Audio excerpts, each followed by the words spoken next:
Yo, yo, yo, what's going on, my people? It's your girl, Ryder Creator, coming back with another one. Today, I wanted to do a live about my girl, Maya Millete, um, and see what is like an update on what's going on. Was there a case yet? All this type of stuff. What's going on with that? And if not, when will be a case and all that stuff. I wanted to do that and do a live just strictly on her. I kind of was led by the ancestors to do so. So I don't know. We'll see how this is on the turn. Okay.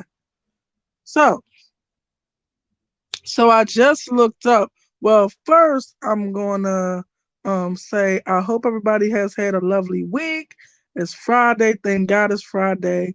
It's over. For the people that's still stuck at work, it's almost over. Almost. You almost out the door. Okay?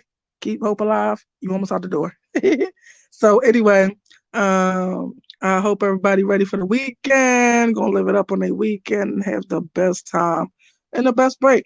So now let's get into. I just looked up. Oh, let me make sure my notifications is off so it won't. Okay. So I looked up what's going on with the Maya Millete case. Our fight for justice for her. I don't know if y'all know, but as you know, for the people that have been around, I don't really like to give the um takers of life any glory, or even barely, if I could help it, barely say their name. But I have to, so forgive me for saying their name. That's why I labeled this my an update on the fight for justice for her. That's what I was gonna say. But yeah, so let's get cracking. This is what I looked up and see. This is what I found. So, uh, Larry Millete, MURDR trial could see another delay. So, Chula Vista, California. Ooh, was that her? I think it was her. But wherever I thought that she was, it was in Saint something. Let me see if that's still right. Is that right, God? Remember, I was looking and I don't remember because of so many Saint or Santa. It's either Santa or Saint something. Was it Santa something? No. Was it Saint something?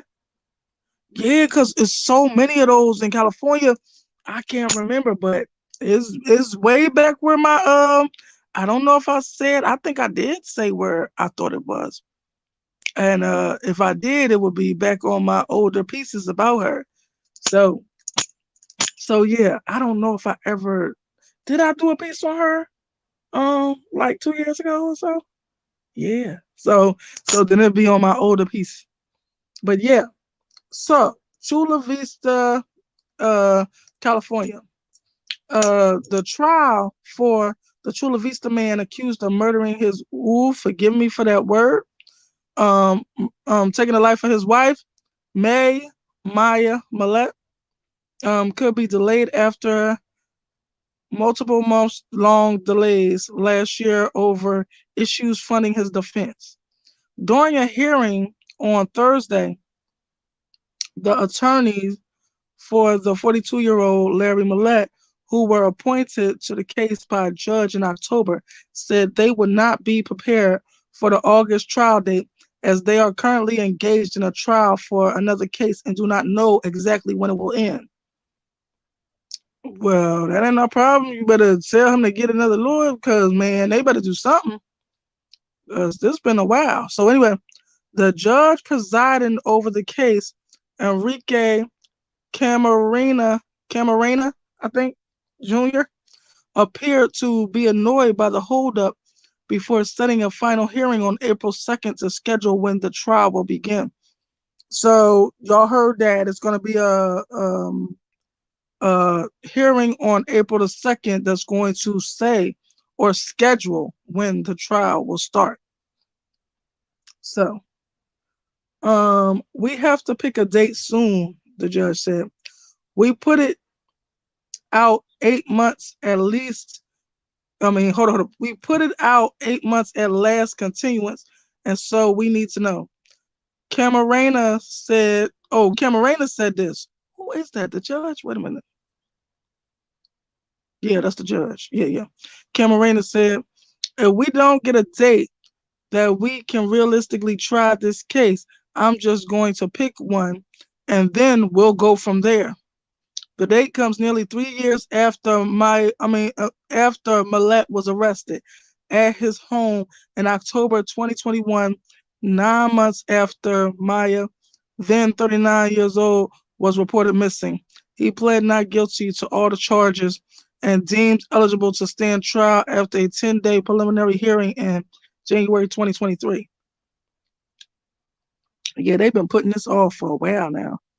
Um, while Thursday's hearing was intended to provide an update on trial readiness, prosecutors also used the time to ask the court to reaffirm the protective order placed on Millete that prevents him from making any calls from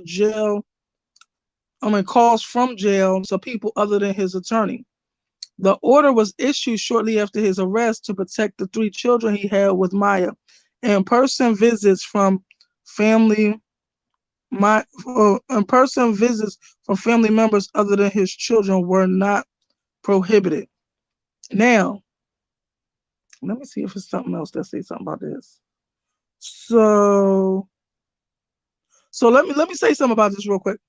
So what I remember about this, I don't know if I really touched on this part, but I was given divine information from God and the ancestors about this. Actually, from Maya herself, I felt like she was feeding me this information. Was that really Maya feeding me that information, God? Yes. So she was telling me everything at the time. I was just watching, I think his name is Chris McDonough, the guy who hosts the interview room. At the time, I was watching his show and he was just talking to her sister and her brother-in-law, I believe it is. I believe the girl is her sister and the guy's her brother-in-law. So they was just talking about the search for her. They're looking for her. They're still out there looking for her and stuff like that. So um, as they were just talking, it was just like it wasn't really an interview thing this day. It was really just letting them say what they want to say about their sister and if people seen her where they could contact them and stuff like that. But as they were all talking, I swear I started feeling like like somebody was standing on my chest. I swear I believe that's what he did. I believe that's what Larry Millete did to her because it felt just like that. Somebody was standing, like their foot was on my chest. Like, I really believe that. So let me make sure this is not messing up. I see this. Let me just try to adjust it a little bit. Okay. So yeah, but I really swear that's what he did is put his foot on her chest. I really believe that. So, um, is that what happened, babe? No. Oh crap. So the same thing that happened today is what happened to her. So she was hit by gunfire in the chest. Yes. Oh wow. So I was wrong. That's what I thought because this is what it felt like to me. It felt like somebody had all of a sudden when I was watching this, I was just watching it, taking in the stuff or whatever, just watching. But all of a sudden it felt like somebody put their foot on my chest. That's why I thought that's what he did to her. I really did. Couldn't be convinced otherwise except for by God and ancestors what just happened. So they said that that's not what happened, that she was fired upon, struck in the chest. And I assume that was the fatal blow. That was the fatal blow. That's the thing that took her out of here to the chest. But so she also told me that she was hit. I didn't know none of this. I was just watching Chris McDonough and her family talking. They didn't talk about no details because he didn't want to trigger them by talking about the details right now while she was there. I mean, while they were there. So, so Chris McDonough was talking to them and all this and that, and then she told me that she was hit 8 times or 9 times. I can't remember now. I think it was 8 times, but I didn't know no details of this case, really nothing but just of her family and what Chris McDonough was talking to them about. But they was really just talking about trying to find her. They was not talking about the details. So anyway, so she was telling me all this stuff. So um they was telling me all this stuff. I really don't remember the details, but I put it on my channel about 2 years ago, I believe. So anyway, so the reason why they did this thing with the children, the in-person visits from family members and other than his children were not prohibited. Now, they also, let me make sure this is the right place that I had it at. Yeah. So, so they also made a ruling about this because they said at the time she also told me that it's more than Larry that's responsible for her not being here. That he lives with two brothers and they played a part in her not being here. Okay? All three of them played a part. And she was worried about him having custody of her kids. And for some reason, I don't know if it was him, Larry, or his brothers, that she was nervous about them possibly SAing or anything like that, being inappropriate with her children.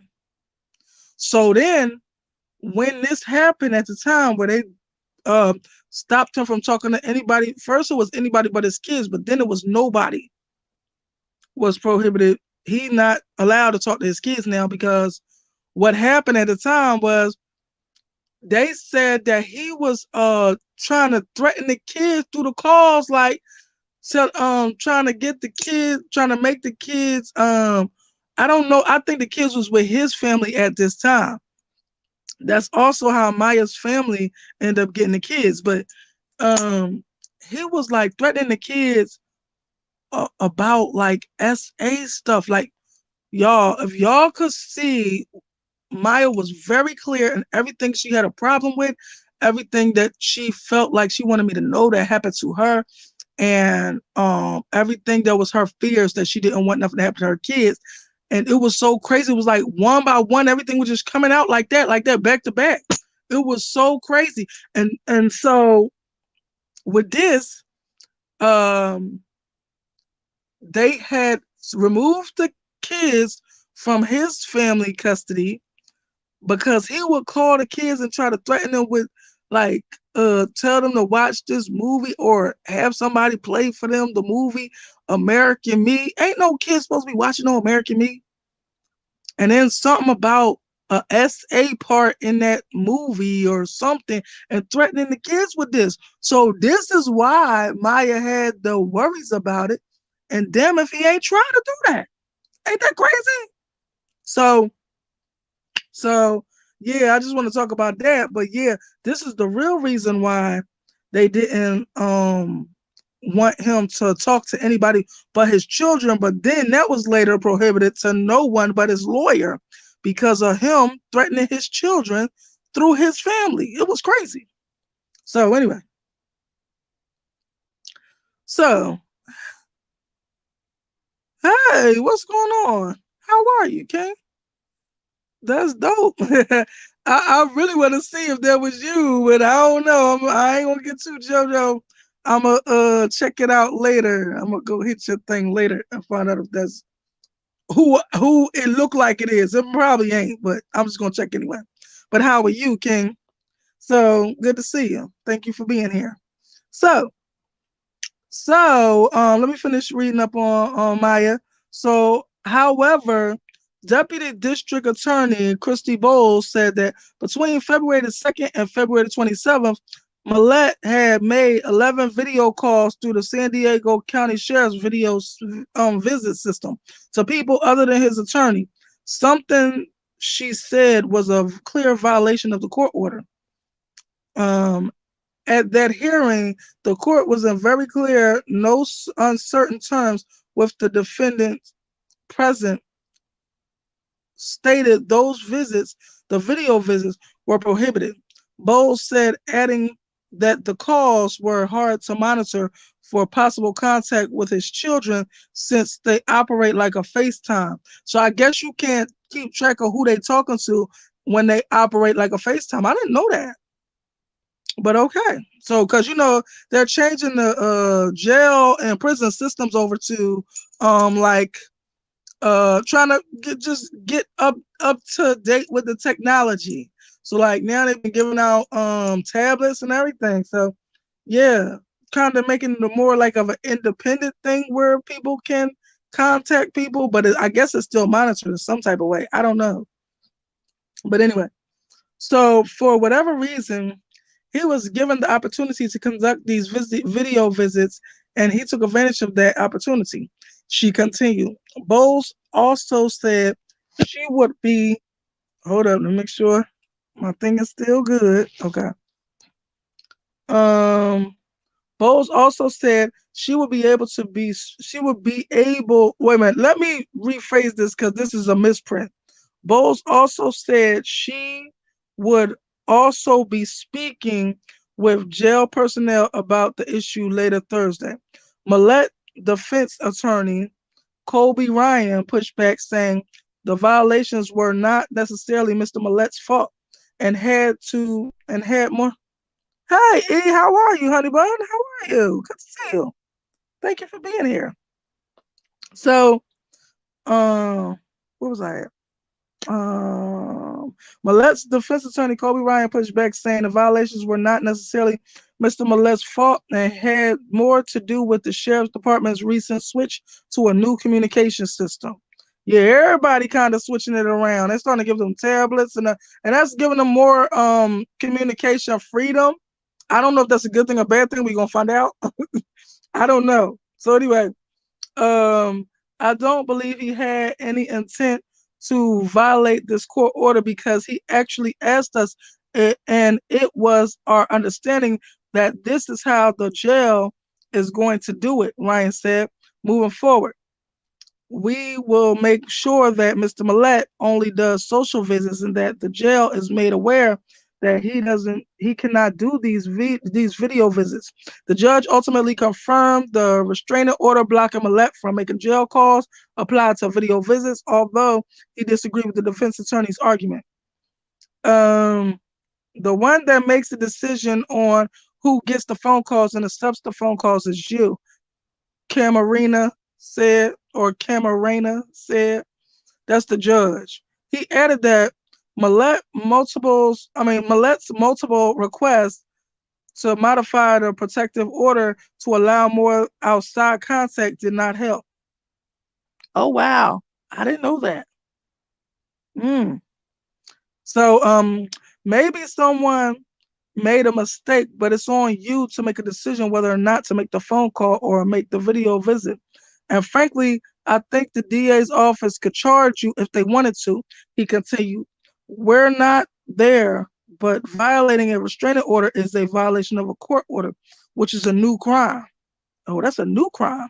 When a trial may begin is unclear at this time, but prosecutors say testimony will likely take upwards of 4 to 6 weeks. So when the trial begins, it's going to go as long as 4 to 6 weeks.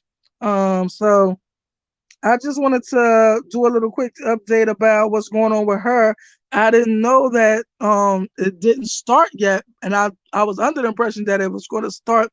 I must have misunderstood what I saw, but now that I reread it, I realized that on April 2nd they're going to do a court hearing date to set the trial date.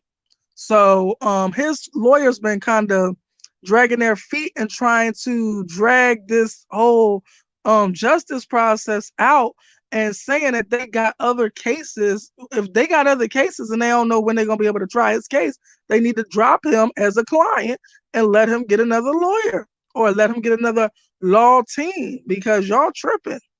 So yeah, because justice ain't gonna wait for them forever. Nope, we getting justice for her. And I hope they find her. I remember before I gave um I don't know if I exactly gave a pinpointed spot. I don't know if I had a map and said, oh, here or something, but I know what it looks like where she is. I just don't know exactly where that is. And I know it was either Saint something, like you know how they have Saint Anna, Santa Cruz, Santa Anna, like stuff like that. Like it's either a Saint, I think it's Saint something, but it's a lot of Saint things and Santa things in California. But if I said it on here, it would be back in my earlier pieces on her. So yeah, I'm gonna go back and check so I can see if I said it because if I did, I'll come back and say it again. But yeah, so I just wanted to touch base, try to um keep everybody aware of what's going on with her case, which has been dragging on for 3 years now. They arrested that man 3 years ago, and they've been dragging this on, trying to prolong this process, this court process. So, the judge is at his wits' end. I think it was a guy, but I think the judge is at his wits' end, and so he's just going to make a date on April 2nd. So I will be trying to keep that in mind and remember to say when the court date is. And hopefully we'll be able to get justice for her. Um Outside of the finding a body thing, because people been trying to be slick with the whole thing. If there's no body, there's no crime. That's a lie. No, when you have situations like hers. So for the people that's not familiar with what happened with her, so she actually gave me the information before I found out her story. But um she had told me she was hit up 8 times, with a piece, with a firearm. So 8 times. And so then when I watched the next thing on her or something, like I went to go watch something, they said that the neighbors reported hearing um 8 GUN, no, yeah, 8 GUNSHOTS, because I don't know what I can't say. I know I can't say SHOTS. So yeah, they reported hearing 8 loud bangs that's synonymous with um a firearm discharge, okay? So yeah. And they said they heard it 8 times. I was like, oh my God. Cause everything I got from the other side, from God and the ancestors. I didn't even get that from I didn't get that. I mean, I got that from Maya, God and the ancestors, but I didn't get that from the news or any crime shows or nothing. I didn't get it from none of that. I got it straight from her, God, and the ancestors, what was helping her. But that was crazy. It really made me understand that these things, when focused, are very, 100% accurate, because there was nothing that was wrong about hers, even down to her worries. They they later showed me that her worries was valid, and then I know she was very relieved to know that her kids was finally out of harm's way when they was put into her family's custody, and it was because of the father threatening them on the slide. So yeah, that's the reason why he lost the ability to contact his kids, because he was trying to threaten them and trying to intimidate them not to, I guess, testify what they know against him. I don't know. I think that's what's going to happen. That the kids know something, they just don't realize that they know something. And so the kids are going to testify against him. And he was trying to threaten the kids so they won't testify against him. So Yeah. So but that's it, and that's all today. Just wanted to come through real quick and say my little piece about the beautiful Miss Maya Millete. Oh, and she sings like an angel. I seen some special, I don't remember what it was. Was it like 48 hours or what's the other one? Dateline or one of them. I don't know what um piece it was, but it had her. She played the guitar. Did you play the guitar? Yep, she played the guitar and she sings like an angel. She got the most prettiest, cutest, beautiful, sweetest voice. And it was so beautiful. And so such a shame that that type of talent, that type of beautifulness was taken away from this earth just because a man was mad because he thought he was going to be able to have her to push around forever. That's what it really boiled down to. He didn't want to let her go, but he didn't want to treat her right, and she wasn't going for it no more. She was ready to get out of there. She was making her plans to get up out of there, and he couldn't let her go. And that's what it really boiled down to. That's what it's really all about. So, on that note, I'm going to head out. Thank you for the people that dropped by and gave me a little bit of time, your time. I appreciate it. It is appreciated. If you are interested in supporting the channel, the Cash App is scrolling across the bottom. If you're interested in reaching out or contacting me, I have an email listed in the description box. I also have a phone number, but I just haven't been listening to it as of late because it's too much stuff going on this phone number. I might have to get a different phone number, so I'll figure that out as I go along. So for now, the way to contact me is the email. Um, Thank you for tuning in. Long live Maya Millete. I don't even want to say Millete is her last name because long live Maya. That's what I'm gonna say because that's not her last name. That fool took her out of here because he didn't want to let go of her. So yeah, long live her. And I love y'all. Mwah. Peace.